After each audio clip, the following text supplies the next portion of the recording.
Class 6 Biology Chapter 4 Health and Hygiene.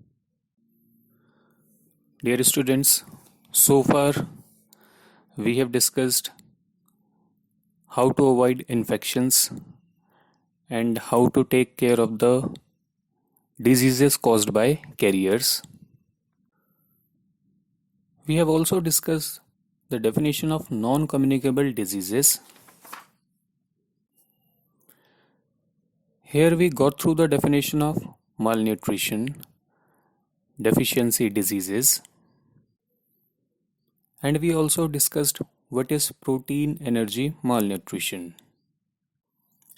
where we took the examples of two diseases, that is kwashiorkor and marasmus. There are certain other diseases which are caused by the deficiency of vitamins. Now basically what these vitamins are?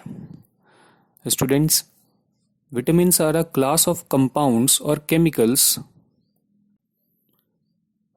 which are required in our diet for normal functioning of our body. These vitamins generally are required in very small quantity. And if some vitamins are missing in our diet, then we will be having certain sort of diseases. For example, deficiency of vitamin A in our diet will make us night blindness, that is the loss of night vision. That means during night time we cannot see the things properly. When I say during night time, it does not mean that it is whole dark. It means in less light or dim light we cannot see the things properly. Whereas if we are okay with our eyes, we can see the things even in dim light. But if we are suffering from night blindness, then in dim light we cannot see the things. If vitamin C is missing in our diet, then we will be having a disease called scurvy. In this disease, our gums, they just bleed out continuously. Obviously, the bleeding rate will be very slow. Then, if our diet is sort of vitamin B12, then we will be caught up by anemia. And what is this anemia? We know that our blood has certain types of cells, and the two foremost cells are WBC called white blood cells and RBC called red blood cells. So in case of anemia, the number of red blood cells, their number is decreased. If we are suffering from anemia, so basically what we are not having a good amount of RBC. The red blood cells in number, it will be very less. Then vitamin D deficiency will cause our bones to become weak, and the disease will be rickets. And in this rickets, the bones become very soft, and sometimes with the pressure they become bent, because now they have become weak.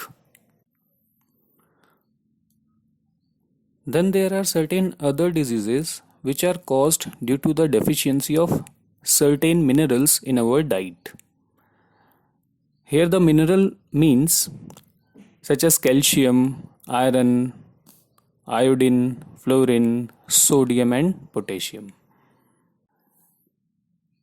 And these minerals are important for proper growth and development of the body. So if we are not having calcium, proper amount of calcium in our diet, then the children can face rickets and the elders can have weak bones. Once again the weak bones have come up, and the tooth decay will also be there, means their tooth become weak. Then if sodium and potassium, they are less in our diet, or our body is deficient in these elements or minerals, then body and muscle, they get weakened, and sometimes the paralysis can do occur. And what is this paralysis? In paralysis, generally one part of the body, it keeps on shaking on a regular basis. It keeps on shaking, means our body, it does not have any control over the shaking. Then once again, if we are not having phosphorus in our diet, or less amount of phosphorus is there, then once again it will affect our bone and teeth. Then iron deficiency in our diet will cause anemia, and now you know the meaning of anemia. If less of iodine is there or no iodine is there in our diet, then we will be having a disease called goiter. And in this disease, generally the neck of a person, it becomes very much swollen. Generally this iodine is supplied in our diet by the addition of table salt. You can see the salt packets at your home. There it must be written iodized salt, means iodine is added in that salt. Then there are certain other diseases which are caused due to the malfunctioning of body organs, and such diseases are called metabolic diseases. For example, diabetes mellitus. In this disease, the body is neither able to use sugar nor store it in the liver. Basically, our body requires sugar to produce energy. But if that sugar keeps coming in our blood, instead of going inside the cell, if the sugar remains in the blood, then it is very harmful for us.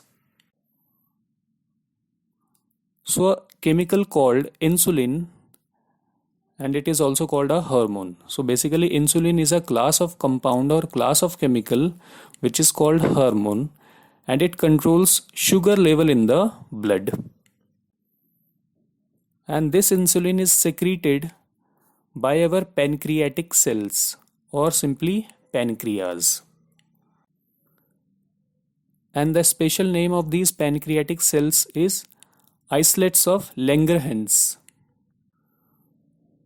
So if there is certain defect in these pancreatic cells, then the production of insulin will be less, or maybe no insulin will be produced.